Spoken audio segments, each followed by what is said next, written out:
جن کو موقع مل گیا کہ وہ اپنے ملک کی معیشت کو ٹھیک کر لیں، لیکن اب ساری زندگی یہ تو توقع نہیں کر سکتے کہ تیل کی قیمتیں کم رہیں گی، آہستہ آہستہ وہ بڑھیں گی. جب بڑھیں گی اگر $60 تک چلی گئیں تو پاکستان کی معیشت کا بہت برا حال ہو جائے گا.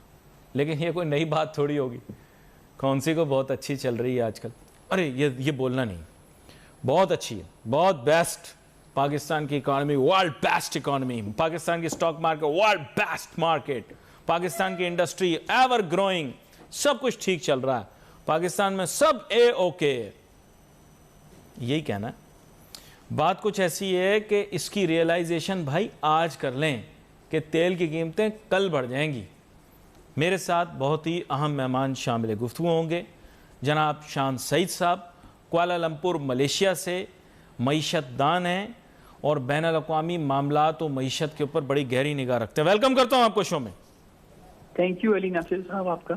شان سعید صاحب، بات یہ ہے کہ دیکھیں اس حکومت سے ہمدردیوں کے باوجود آئی کین اونلی سے کہ یہاں پر ایک بہت بڑا فقدان ہے پلاننگ کا، اور بالخصوص ایک جسے آپ کہہ سکتے ہیں کہ فائنینشیل اکنامک پلاننگ کے حساب سے we are ill prepared for oil prices at $100. کیا تیل کی قیمتیں بڑھ سکتی ہیں، $100 تک جا سکتی ہیں، اس سے بھی تجاوز کر سکتی ہیں؟ جی علی ناصر صاحب، آپ نے جو بات کہی ہے پچھلے میرا خیال ہے ہم 10 سال سے یہی بات کر رہے ہیں کہ ہمارے حکومت میں، کسی بھی حکومت میں کوئی ہم نے انرجی منسٹر نہیں رکھا جو منسٹر جو ہے فوکاسٹ کر سکے کہ جی ہمارے اگلے سال اگر آئل پرائس اوپر جائیں گی تو ہم نے اس کو کس طرح اپنے جو کاسٹ ہے وہ کم کرنی ہے، کتنا رسک میٹیگیٹ کرنا ہے. انفارچونیٹلی ہمارے یہاں وہ پلاننگ کا جو ہے وہ فقدان ہے. آپ کی بات 100% نہیں بلکہ 200% میں کہتا ہوں صحیح ہے.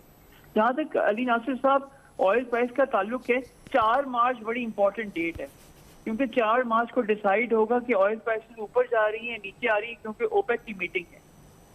اس وقت جو ہے 2 ایشوز ہیں. ایک تو ایشو ہے کہ سعودی عربیہ جو ہے پروڈکشن کٹ کرنے کے فیور میں ہے، لیکن جو دوسری سائڈ پر رشیا وہ چاہ رہا ہے کہ پروڈکشن کٹ جو ہے نہ کیے جائیں اور سپلائی مزید رکھی جائے تاکہ آئل پرائس پھر $40 اور $50 پہ آ جائیں. کیونکہ 40 اگر $50 پہ آتی ہیں تو شاید American shale gas company survive نہ کر سکیں. ایک بڑا ٹسل چل رہا ہے اور ہم نے دیکھا ہے کہ اس سال کے شروع میں آئل پرائس جو ہیں وہ تقریباً 27% انکریز کر چکی ہیں، 51 سے آج ہے $65 پر بیرل پر ٹریڈ کر رہی. تو اگلے ایک ہفتہ جو ہے وہ بڑا کرٹیکل ہے اور وہ ڈیسائیڈ کرے گا، وہ فیوچر گائیڈنس دے گا کہ آئل پرائس جو ہیں کیا پتہ $100 ٹچ کریں گی یا کیا $40 ٹچ کریں گی. اچھا، یہاں پر چلیں ہم بیسٹ کیس سیناریو یہ دیکھ لیتے ہیں کہ لیٹ سے رفلی اسی بریکٹ کے درمیان گھومیں گی بٹوین $50 to $70. تب پاکستان کی معیشت کو کہاں دیکھتے ہیں؟ اور لیٹ سے if there is a cut in supply from Saudi Arabia and other OPEC countries agree, کیونکہ سعودی عربیہ کا سب سے زیادہ انفلوئنس ہے، تو پھر اس کے بعد آئل ٹچز $80 اینڈ ابو. دونوں سیناریوز کو ایکسپلین کریں. آئل اگر رہتا ہے 60-65 شاید ہم اس لیول پہ سسٹین تھوڑا سا کر جائیں، کیونکہ ہماری اکانومی میں تھوڑی سی اسٹرینتھ آ رہی ہے. لیکن وہ اسٹرینتھ جو ہے وہ لانگ ٹرم اسٹرینتھ میں اس میں سسٹینیبلٹی ہے کہ لانگ ٹرم وہ رہ سکے، وہ کوشچن مارک ہے. اور دوسرا جہاں تک آپ کا سوال ہے کہ اگر یہ $80 پر بیرل چلی جائے تو obviously انفلیشن آ جائے گا، کیونکہ آپ کو پتہ ہے ہماری جو ایکسپورٹس ہیں وہ امپورٹ بیسڈ ہیں. اور مجھے ابھی بھی یاد ہے جب بھی IMF ورلڈ بینک والے کہتے تھے کہ پاکستان کی کرنسی کو، پاکستان کی اکانومی کو ٹھیک کرنا ہے تو وہ پہلا میڈیسن دیتے تھے devaluation. Devaluation is not the solution for Pakistan, کیونکہ ہماری ایکسپورٹ جو ہیں امپورٹ بیسڈ ہیں اور اس سے جو ہے ہم کافی ہرٹ ہوتے ہیں. تو اگر ہائر آئل پرائسز ہو گئی تو شاید ہماری اکانومی جو ہے، جو اس وقت اکانومسٹ میگزین نے کہا ہے کہ شاید 1-1.5% تک گرو کرے اور اس سے زیادہ نہ گرو کرے. اور اگر ہم آئل پرائس اسی لیول پہ رہتی ہیں تو شاید ہم 2-2.5% پہ گرو کر سکتے ہیں اس سال کے آخر، اس فسکل ایئر میں 30 جون پہ جو ختم ہو رہا ہے. شان سعید صاحب آپ میرے ساتھ رہیں، واپس آتے ہیں پھر ہم تھوڑی سی بارے میں بھی بات کریں گے کہ جہاں معدنی تیل بھی دستیاب ہے اور خوردنی تیل بھی دستیاب ہے اور وافر مقدار میں دستیاب ہے، لیکن ہم کہتے ہیں نعوذ باللہ کہ ہر نعمت ہمارے پاس ہے. Let's take a short break.